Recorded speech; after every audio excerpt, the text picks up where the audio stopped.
Վանքը, որին այսօր անդրադառնալու են, գտնվում է Մեծ Հայքի Սյունիք նահանգի Աղահեջ գավառում, իսկ վերջին շրջանում Արցախի Քաշաթաղի շրջանում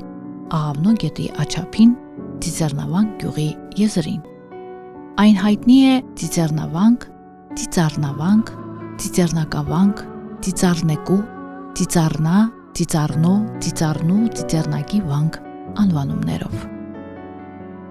Վանքը արժեքավոր դեր ունի ոչ միայն Հայաստանի, այլև համայն քրիստոնյա աշխարհի համար։ Վանքում է պահվում Պետրոս Առաքյալի ծիծեռնը, ճկույթը։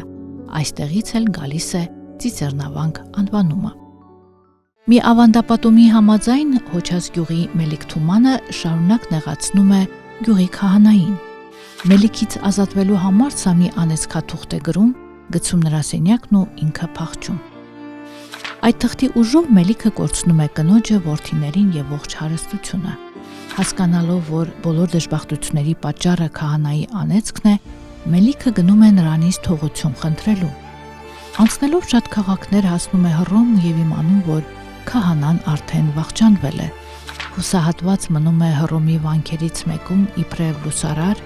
եւ միշտ աղոթում իր հոգու փրկության համար։ Ժամանակ անց Մելիքը գծելով Պետրոս Առաքյալի ճկույթը պահում է բերանում։ Դրանից վանքի սրբապատկերները գետին են թափվում։ Քահանաներն ուզում են հանել Մելիքի բերանից մասունքը եւ իրեն էլ սպանել,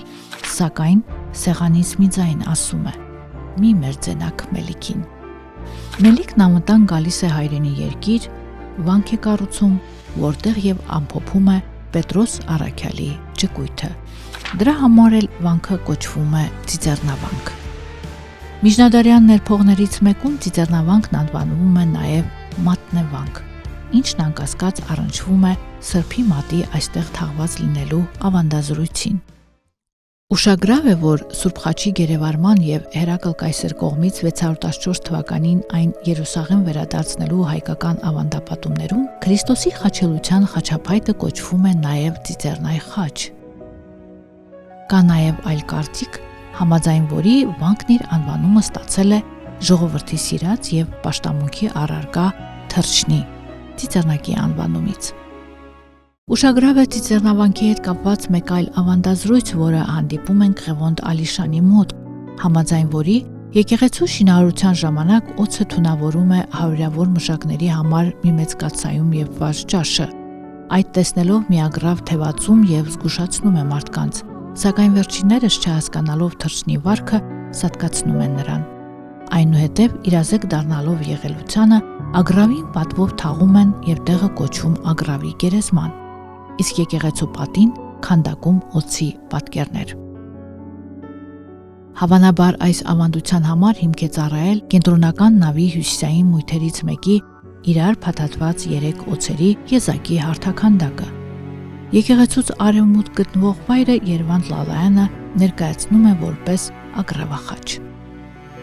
Տաճարի անվան հետ կապված պատմաբան Ալեքսան Հակոբյանը վկայակոչելով Մովսես Դասխորանցու Աղվանից աշխարհի պատմություն գրքից մի եղելության նշում է, որ 9-րդ դարում եկեղեցին կոչվել է Սուրբ Գևորգ։ Ծիծեռնավանքի Սուրբ Գևորգ եկեղեցին իր առանձնահատկություններով եւ ինքնատիպ հարդարանքով վաղ միջնադարի հայկական ճարտարապետության կարևորագույն բացառիկ կառույց է։ Իր հատակագծային ու ծավալատարածական հորինվածքներով կառույցը համապատասխանում է Հայաստանի վաղ միջնադարյան ուղղանկյուն հատակագծով եռանավ բազիլիկ եկեղեցիների տիպին։ Հայկական նույնատիպ կառույցների միակ կանգուն եւ լավ պահպանված օրինակն է այն։ Ստեփանոս Օրբելյանը Ծիծեռնավանքը դասել է 13-րդ դարի սյունյաց նշանավոր վանքերի թվին։ Ծիծեռնավանքն իր վրա կրում է մի քանի շինարարական փուլերի ազդեցություն։ Շինարարության առաջին փուլը սկսվել է 4-րդ դարում։ Այդ ժամանակ ծածկը փայտաշար էր, լուսամուտների փոխարեն երթիկներ են եղել։ 5-7-րդ դարերում հաջորդաբար ավելացվել են պատերի ֆելզիտով վերնամասը, ավանդատները եւ պայտաձև խորանը, սյունազարդ վերնահարկով, ինչը նույնպես բացառիկ է հայկական եկեղեցիներում։ Փայտե սյուներին փոխարինել է քարե սյունակամարաշարը։ Եկեղեցու 4 մուտքերից 3-ը հարավային, իսկ մեկը հյուսիսային կողմում են։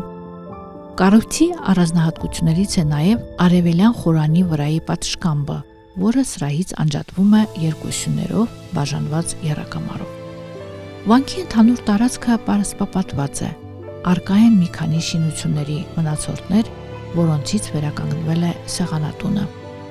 Ի տարբերություն զուսպ արտաքին ճակատների, ներսը վաղ միջնադարի հայկական արվեստին հատուկ հարուստ հարդարանք ունի։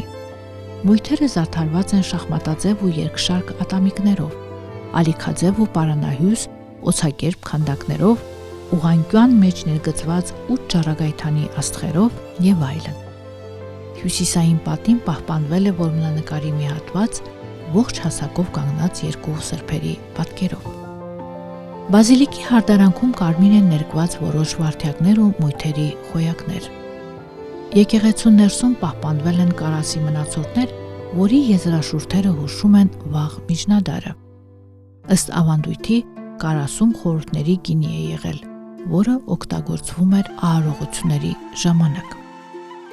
Ծիծեռնավանքը բարգավաճել է 17-18-րդ դարերում, երբ կառուցվել է պարիսպը, կամարակապ մեծ դարպասով։ Հարավային կողմում սեղանատունը, դատավարության սրահը, նորոգվել է եկեղեցին։ 1655-ին Նախիջևանի Գողթն գավառի Սուրբ Խաչվանքի վանահայր եպիսկոպոս գրահրատարակիչ Թովմա Վանանդեցին Հայաստանի հռչակավոր սրբավայրերին նվիրած իր չափածո ներփողում հիշատակում է Ծիծեռնավանքը որպես մեծ անցյալ ունեցող։ Ծիծեռնավան գյուղը եւ եկեղեցին Ցիցիռնավանք անունով հիշատակվում են նաեւ ռուսական կայսրության ժամանակ կազմված փաստաթղթերում եւ քարտեզներում։ Ըստ պատմիչների, այն մեծ ուխտատեղի է եղել հատկապես Համբարձման եւ Սուրբ Խաչի տոներին։ Ողջ Սյունիք եւ Արցախ նահանգներից բազմահազար ուխտավորներ են այցելել։ Երվանդ Լալայանը նշում է, որ վանքը ուխտատեղի է եղել նաեւ մահմեդականների համար, ովքեր այն անվանել են Աղուղլան, սպիտակ մանուկ, նկատի ունենալով սպիտակ ֆելձիտով կառուցած լինելը։ 19-րդ դարի վերջերին Ծիծեռնավան գյուղում բնակվում էին 70 տուն հայ եւ 30 տուն վերաբնակեցված այլազգի բնակիչներ, իսկ 20-րդ դարի սկզբներին 25 տուն հայեր եւ 100 տուն մահմեդական քրդեր, որոնք գյուղը վերանվանում են Զեյվա։ Մինչև Արցախի ազատագրումը Ծիծեռնավանքը ադրբեջանցիները դարձրել էին գոմ եւ հատակն ամբողջությամբ քանդել։ Խորհրդային եւ հետխորհրդային շրջաններում Ծիծեռնավանքը մասնագիտական ուսումնասիրության է ենթարկվել Մուրադ Հասրաթյանի եւ Սահինյանի կողմից, իտալացի ճարտարապետներ Կունեոյի եւ Գանդոնֆոյի մասնակցությամբ։ 1997 թվականին կառույցը հետազոտել եւ չափագրել է Սամվել Կարապետյանը, իսկ 1997-2001 թվականներին վանքի տարածքում իրականացվել է հնագիտական հետազոտություն Հակոբ Սիմոնյանի եւ Հովանես Սանամյանի կողմից։